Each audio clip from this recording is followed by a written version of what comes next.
نحمده ونصلي على رسوله الكريم اما بعد فاعوذ بالله من الشيطان الرجيم بسم الله الرحمن الرحيم رب اشرح لي صدري ويسر لي امري واحلل عقدة من لساني يفقهوا قولي۔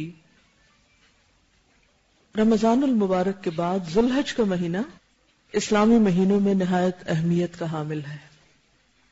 یہ مہینہ حرمت والے مہینوں میں سے ایک ہے۔ ذوالحجہ کا پہلا عشرہ نیکیوں اور اجر و ثواب کے اعتبار سے عام دنوں کے مقابلے میں بہت ہی اہم ہے، جس کی فضیلت قرآن حکیم اور احادیث سے ثابت ہے۔ قرآن مجید میں اللہ سبحانہ و تعالی نے سورۃ الفجر میں فرمایا والفجر ولیال عشر، قسم ہے فجر کی اور 10 راتوں کی۔ تو بہت سے مفسرین کے نزدیک لیال عشر سے مراد ذوالحجہ کی ابتدائی 10 راتیں ہیں۔ یہی رائے ابن عباس کی ہے۔ ابن عباس کہتے ہیں، صحیح بخاری میں ہے کہ ان معلوم دنوں سے مراد عشرہ ذوالحج کے 10 دن ہیں، اور ان میں خاص طور پر اللہ تعالیٰ نے اپنے ذکر کا حکم دیا ہے، اپنی یاد کا۔ وَيَذْكُرُ اسْمَ اللَّهِ فِي أَيَّامٍ مَّعْلُومَاتٍ۔ ان 10 دنوں میں کیے جانے والے اعمال اللہ تعالیٰ کو دیگر دنوں کی نسبت زیادہ محبوب ہیں۔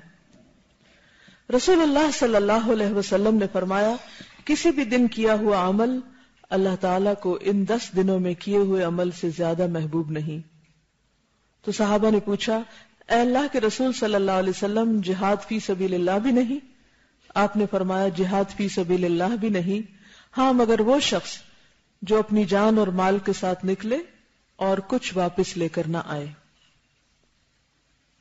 ابن حجر کہتے ہیں کہ ذوالحجہ کے پہلے 10 دن سال بھر سے افضل ہونے کی بڑی وجہ ان 10 دنوں میں مسلمانوں کی تمام تر عبادات، مثلا نماز، روزہ، صدقہ اور حج کا جمع کر دیا جانا ہے۔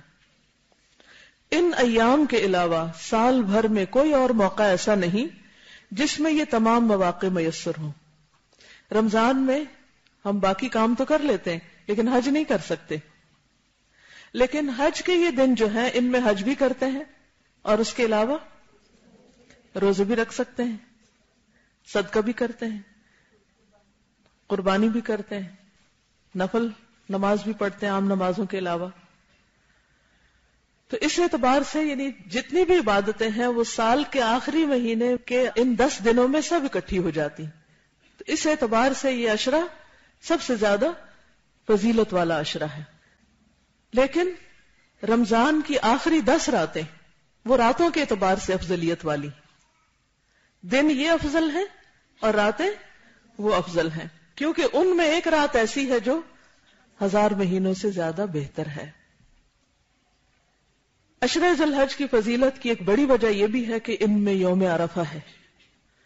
عرفہ کا دن وہ ہے جس دن اللہ تعالیٰ نے ہمارا دین ہمارے لیے مکمل کیا۔ اليوم اکملت لکم دینکم واتممت علیکم نعمتی ورضیت لکم الاسلام دینا۔ اس دن اللہ تعالیٰ اپنے بندوں کو سب سے زیادہ تعداد میں یعنی عدد کے اعتبار سے جہنم سے آزادی دیتے ہیں۔ مسلم کی حدیث میں ہے، قالت عائشۃ ان رسول اللہ صلی اللہ علیہ وسلم قال ما من يوم اکثر من ان يعتق اللہ فیہ عبدا من النار من یوم عرفہ وانہ لیدنو ثم یباہی بہم الملائکہ فیقول ما اراد هؤلاء۔ ام المومنین حضرت عائشہ رضی اللہ تعالی عنہا کہتی ہیں کہ رسول اللہ صلی اللہ علیہ وسلم نے فرمایا، کوئی دن ایسا نہیں جس دن اللہ تعالیٰ اپنے بندوں کو اتنی کثیر تعداد میں آگ سے نجات دیتے ہوں جتنا کہ عرفہ کے دن۔ اس روز اللہ اپنے بندوں کے بہت قریب ہوتا ہے۔ وَأَنَّهُ لَيَدْنُو، قریب آ جاتا ہے، یعنی ویسے تو اللہ تعالیٰ قریب ہے، جب بھی بندہ اللہ کو پکارے دعا مانگے فَإِنِّي قریب، لیکن اس دن اس کی خاص رحمت بندوں پہ نازل ہوتی ہے، اور بندوں کو بھی اللہ کی قربت عام دنوں کے مقابلے میں زیادہ محسوس ہوتی، خصوصاً وہ لوگ جو عرفہ کے میدان میں ہوتے ہیں۔ اور فرشتوں کے سامنے حاجیوں کی وجہ سے فخر کرتا ہے لَيُبَاهِي بِهِمُ الْمَلَائِكَةُ، اور فرشتوں سے پوچھتا ہے ذرا بتاؤ تو یہ لوگ مجھ سے کیا چاہتے ہیں. حالانکہ اللہ کو خود پتا ہے کہ بندے کیا چاہتے ہیں. تو حج پہ کیا کرنے کے لیے جاتے ہیں؟ کیا چاہتے ہیں؟ گناہ بخشوانے. یعنی اس دن سب سے زیادہ انسان کو کیا فکر ہوتی کہ گناہ بخشے جائیں. اور حج مبرور کس کا حج ہے؟ جو گناہوں سے اس طرح پاک ہو کر آئے جیسے اس کی ماں نے اس کو جنم دیا تھا جس دن، اس دن کی طرح. پھر اسی طرح عرفہ کے دن آپ صلی اللہ علیہ وسلم نے وہ مشہور خطبہ بھی دیا جو خطبہ حجۃ الوداع کے نام سے مشہور ہے، اور اس میں بے شمار بہت ہی عمدہ قسم کی نصیحتیں اپنی امت کو فرمائی. بلکہ صرف امت کے لیے نہیں، پوری انسانیت کے لیے وہ ایک زبردست حقوق انسانی کا منشور ہے. انہی دنوں میں یوم النحر بھی ہے، 10واں دن. اس دن قربانی ہوتی ہے، اور یہ قربانی کس کی یاد ہے؟ اللہ کے قرب کے لیے، اللہ کی رضا کے لیے، اللہ کی خاطر یہ قربانی دی جاتی ہے. جیسے کہ قرآن مجید میں آتا فَصَلِّ لِرَبِّكَ وَانْحَرْ، اپنے رب کے لیے نماز پڑھو اور رب ہی کے لیے قربانی کرو. تو غیر اللہ کے نام پہ قربانی نہیں کرنی چاہیے، وہ شرک میں شامل ہو جاتا ہے، اور اس کا کھانا بھی حرام ہے، جیسے مردار کا کھانا یا سور کا کھانا. اس دن کے بارے میں بھی رسول اللہ صلی اللہ علیہ وسلم نے فرمایا 10ویں دن کے بارے میں کہ اللہ تعالیٰ کے نزدیک سب سے فضیلت والے دن یوم النحر اور یوم القر 11 ذو الحج قیام منا میں ہے. یعنی منا میں جو قیام کے دن ہے وہ بھی فضیلت والے دن ہے، ایام تشریق، لیکن خاص طور پر یوم النحر اور یوم القر. قر 11ویں دن کو کہتے ہیں اور نحر 10ویں دن کو. اب آپ دیکھیے کہ اللہ تعالیٰ جس کو توفیق دے حج کی، اس کو چاہیے کہ وہ ان دنوں میں حج کرے. اور حج چونکہ تمام عبادات کو ایک طرح سے جمع کر دیتا ہے یا حج کے دن، تو اس لیے ہر انسان، ہر بندہ مومن کے دل میں اس کی تڑپ ہونی چاہیے، اور اس کے لیے خصوصی دعا بھی کرنی چاہیے کہ اللہ تعالیٰ ہمیں اپنے گھر بلائے. ابن عمر کی روایت میں ہے نبی صلی اللہ علیہ وسلم نے فرمایا غازی اللہ کے راستے میں لڑنے والا، حج کرنے والا اور عمرہ کرنے والا اللہ کے وفد ہیں. یعنی اللہ نے ان کو بلایا ہے، اللہ انہیں بلاتا ہے، وہ اسے قبول کرتے ہیں. یعنی اللہ تعالیٰ ان کے دل میں خیال ڈالتا ہے، ان کو توفیق دیتا ہے، اور وہ اس کے راستے میں نکل چلتے ہیں. وہ اس سے مانگتے ہیں اور وہ انہیں دیتا ہے. گویا حج کے سفر میں صرف عرفہ ہی کا دن دعا کا نہیں، بلکہ جب سے حج کا سفر شروع ہو جائے اس وقت سے دعائیں کرنا شروع کر دینا چاہیے، کیونکہ آپ اب اللہ کے مہمان ہیں اور اب آپ کی دعائیں اللہ سنے گا. لہذا ہم میں سے ہر ایک کو اس بات کی تمنا دل میں رکھنی چاہیے، نیت رکھنی چاہیے، شوق رکھنا چاہیے کہ اللہ تعالیٰ ان دنوں کا سب سے افضل ترین عمل کرنے کی توفیق دے. لیکن اگر کسی وجہ سے آپ نہ جا سکیں تو بھی آپ محروم نہیں. ان دنوں کے خاص اعمال کی طرف توجہ دیں اور ان دنوں کو زیادہ سے زیادہ عبادت میں گزاریں. ان دنوں کی افضل ترین عبادت کیا ہے جو خود نبی صلی اللہ علیہ وسلم نے بتا دی؟ فرمایا کوئی دن اللہ تعالیٰ کے ہاں ان 10 دنوں سے زیادہ عظمت والا نہیں، اور نہ ہی کسی دن کا عمل اللہ تعالیٰ کو ان 10 دنوں کے عمل سے زیادہ محبوب ہے. پس تم ان 10 دنوں میں کثرت سے تحلیل، لا الہ الا اللہ، تکبیر، اللہ اکبر اور تحمید، الحمدللہ کہو. ان دنوں کا یہ خاص عمل کس نے بتایا؟ نبی صلی اللہ علیہ وسلم نے خود بتایا. امام بخاری بیان کرتے ہیں کہ ان 10 دنوں میں ابن عمر اور ابو ہریرہ تکبیر پکارتے ہوئے بازار نکلتے اور لوگ بھی ان کے ساتھ تکبیرات کہنا شروع کر دیتے. آپ کیا کریں گے؟ تکبیرات پڑھیں گے؟ کیسے پڑھیں گے؟ دل دل میں اونچے اونچے کیسے؟ اگر گھر میں ہوں گے تو اونچے اونچے، اور اگر آپ بازار جائیں تو آہستہ. لیکن آپ اپنے بچوں کو سکھا سکتے ہیں، لڑکوں کو خاص طور پر، کہ وہ اسکول میں جا کر یا کہیں پر بھی بلند آواز سے پڑھیں، یا جہاں پر آپ جب اکٹھے ہوتے ہیں اور سب مل کے تکبیر پڑھتے ہیں تو پڑھ سکتے ہیں. لا الہ الا اللہ کا پڑھنا، کیونکہ اس میں سب سے پہلے تحلیل کا ذکر ہے، لا الہ الا اللہ کا پڑھنا، یعنی آپ یہ تکبیرات بھی پڑھ سکتے ہیں اور اس کے علاوہ کثرت سے کیا پڑھ سکتے ہیں؟ لا الہ الا اللہ۔ حدیث میں آتا ہے کہ اگر 7 آسمان اور 7 زمینوں کو ترازو کے ایک پلڑے میں رکھا جائے اور لا الہ الا اللہ کو دوسرے پلڑے میں، تو لا الہ الا اللہ کا پلڑا جھک جائے گا، کیونکہ اس میں اللہ کی وحدانیت کا اظہار ہوا ہے۔ یہ سب سے خوبصورت کلمہ ہے۔ اور اگر 7 آسمان اور 7 زمینیں ایک بند کڑے کی شکل اختیار کر لیں تو لا الہ الا اللہ اس کو بھی توڑ دے گا، یعنی اتنا مضبوط ہے یہ کلمہ۔ العروۃ الوثقی لا انفصام لها، یہ کیا ہے؟ اللہ کو تھامنا، اللہ کی وحدانیت کا اقرار کر کے، یہ ہر چیز سے بھاری چیز ہے۔ پھر اسی طرح لا الہ الا اللہ جب انسان کے دل پہ کوئی گھبراہٹ ہو، کوئی غم ہو، کوئی خوف ہو، تو اسے کثرت کے ساتھ لا الہ الا اللہ پڑھنا چاہیے۔ 7 دفعہ پڑھیے، لا الہ الا اللہ، لا الہ الا اللہ، لا الہ الا اللہ، لا الہ الا اللہ، لا الہ الا اللہ، لا الہ الا اللہ، لا الہ الا اللہ۔ کیسا فیل ہو رہا ہے؟ دل کی کیفیت بدلتی ہے نا؟ آپ تجربہ کر کے دیکھ لیجئے۔ کسی وقت شیطان آپ کے دل میں وسوسہ ڈالے، کیونکہ شیطان کا مقابلہ کون کرے گا؟ اللہ ہی کرے گا، اللہ ہی کر سکتا ہے، ہم سے نہیں ہوتا، ہم کمزور ہیں۔ تو اس کا توڑ لا الہ الا اللہ میں ہے۔ جس وقت کو خوف دلائے، پریشان کرے، کسی بھی چیز کے بارے میں، مستقبل کے بارے میں، اولاد کے بارے میں، لوگوں کے بارے میں کہ وہ تمہارا حاسد ہے، وہ تمہیں نقصان دے گا، وہ فلاں تمہارے لیے ایسا کر دے گا، ویسا کر دے گا، نہیں، کسی چیز سے پریشان ہونے کی ضرورت نہیں۔ فوراً کیا کرنا شروع کرے؟ لا الہ الا اللہ، لا الہ الا اللہ۔ اسی طرح اللہ اکبر، اللہ اکبر، اللہ اکبر۔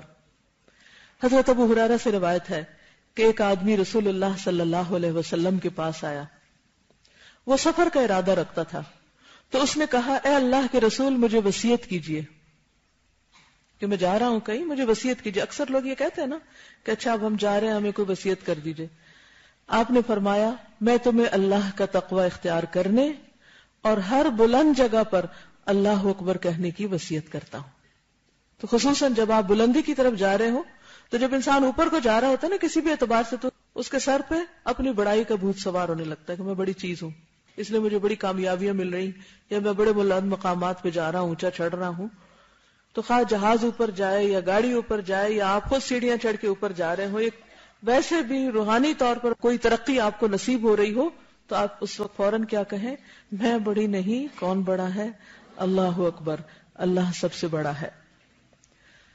حضرت نعمان سے روایت ہے کہ رسول اللہ صلی اللہ علیہ وسلم نے فرمایا، تم لوگ اللہ کی عظمت کا جو ذکر کرتے ہو، یعنی لا الہ الا اللہ، تسبیح، تہلیل اور تحمید کے الفاظ کہتے ہو، وہ عرش کے گرد چکر لگاتے ہیں، یعنی ہماری یہ تسبیحات کہاں تک پہنچتی ہیں؟ عرش تک، اور پھر اس کے ارد گرد چکر لگاتے ہیں یہ کلمات، اور ان کی ایسی بھنبھناہٹ ہوتی ہے جیسے شہد کی مکھیوں کی بھنبھناہٹ۔ وہ اپنے کہنے والے یعنی ذکر کرنے والے کا اللہ کے دربار میں ذکر کرتے ہیں۔ کیا تم نہیں چاہتے کہ اللہ کے دربار میں تمہارا ذکر ہوتا رہے؟ فاذکرونی اذکرکم واشکروا لی ولا تکفرونی۔ بڑی دھیمی آواز میں اللہ اکبر، اللہ اکبر، لا الہ الا اللہ، واللہ اکبر وللہ الحمد۔ حضرت ابو ہریرہ رضی اللہ عنہ سے روایت ہے کہ رسول اللہ صلی اللہ علیہ وسلم نے فرمایا، سبحان اللہ والحمد للہ ولا الہ الا اللہ واللہ اکبر باقی رہنے والی نیکیاں ہیں۔ وہ آتا ہے نا والباقیات الصالحات، تو وہ کیا چیزیں ہیں؟ کہیے سبحان اللہ والحمد للہ ولا الہ الا اللہ واللہ اکبر۔ سب کہیں سبحان اللہ والحمد للہ، سبحان اللہ والحمد للہ ولا الہ الا اللہ واللہ اکبر۔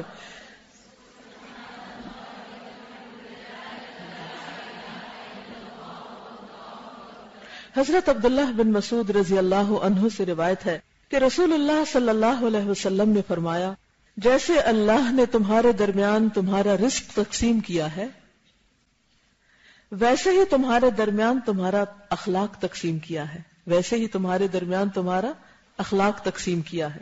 آپ نے دیکھا ہوگا کچھ لوگ بہت ہی با اخلاق ہوتے ہیں اور کچھ لوگ بس درمیانے درجے اور کچھ تو گئے گزرے. اور بے شک اللہ تعالیٰ مال اس کو بھی دیتا ہے جس سے محبت کرتا ہے. یعنی ضروری نہیں کہ جس کے پاس مال ہے وہ اللہ کا ناپسندیدہ ہے. اللہ کے پسندیدہ بندوں کے پاس بھی مال ہو سکتا ہے. اور اس کو بھی دیتا ہے جس سے محبت نہیں کرتا. یعنی مال دونوں طرح کے لوگوں کو دیتا ہے، مگر ایمان صرف اس کو دیتا ہے جس سے محبت کرتا ہے. ایمان اس کو دیتا ہے جس سے وہ محبت کرتا ہے. تو جو بچائے اپنے مال کو خرچ کرنے سے، یعنی اس کے دل میں پھر یہ ہو کہ ہے خرچ کرنے سے کم ہو جائے گا، نہ خرچ کر پائے، اور دشمن سے مقابلہ کرنے سے ڈرتا ہو، اور خوف کھائے رات سے کہ وہ پریشان کرے گی، یعنی رات کے اندھیرے سے اس کو ڈر لگتا ہو، وہ شخص اس قول کی کثرت کرے. کیا؟ لا الہ الا اللہ سبحان اللہ والحمد للہ واللہ اکبر. کہیے لا الہ الا اللہ سبحان اللہ والحمد للہ واللہ اکبر. معنی اس کا کیا ہے کہ جو شخص مال خرچ نہ کر پائے، دل کا تنگ ہو، زیادہ نہ دے سکے، یا جس میں دشمن کا مقابلہ کرنے کی طاقت نہ ہو. بعض اوقات ایسے لوگ ہوتے ہیں نا دشمن کے آپ کی رینج سے باہر ہیں، یا پھر رات سے ڈرتا ہو. اندھیرے سے کس کس کو ڈر لگتا ہے؟ ہم میں سے بہت سے لوگوں کو ڈر لگتا ہے. تو جب رات کی تنہائی ستائے، اندھیرا ستائے، ڈر لگے، خوف آئے، خصوصاً رات کو گھر سے اگر باہر کسی وجہ سے نکلنا پڑے، تو اس وقت کیا پڑھیں؟ لا الہ الا اللہ سبحان اللہ والحمد للہ واللہ اکبر. حدیث میں آتا ہے کہ جب بھی سورج طلوع ہوتا ہے اللہ تعالیٰ کی ہر مخلوق اس کی تسبیح بیان کرتی. آپ نے دیکھا ہوگا پرند چرند سب اٹھ کے صبح سویرے اپنی اپنی زبان میں تسبیح کرنے لگتے ہیں. ایک منظر ہوتا ہے دیکھنے اور سننے والا. یوں لگتا ہے سوئے ہوئے پودے بھی اٹھ رہے ہیں، کھڑے ہو رہے ہیں، سیدھے ہو رہے ہیں، لہلہا رہے ہیں. لیکن شیطان اور اولاد آدم میں آتے قسم کے لوگ نہیں کرتے. میں نے سوال کیا کہ اولاد آدم میں آتا قسم کے لوگ سے کیا مراد ہے؟ آتا تا توئے سے نہیں، ٹھیک ہے. آپ صلی اللہ علیہ وسلم نے فرمایا بدترین انسان سرکش انسان، یا فرمایا اللہ کی مخلوق میں سے بدترین کو آتا کہتے ہیں. وہ نہیں ذکر کرتے، یا وہ سوئے رہتے ہیں، یا جاگے بھی تو کوئی گانے گنگنانے لگتے ہیں، یا پھر فضول باتوں میں لغویات میں لگ جاتے ہیں. آپ نے دیکھا ہوگا کہ صبح سویرے کچھ لوگوں کو باتیں کرنے کی بہت عادت ہوتی ہے. سویرے سویرے گھر میں لڑائی جھگڑا فساد، آپس میں ایک دوسرے سے گرمبل کرنے لگتے ہیں.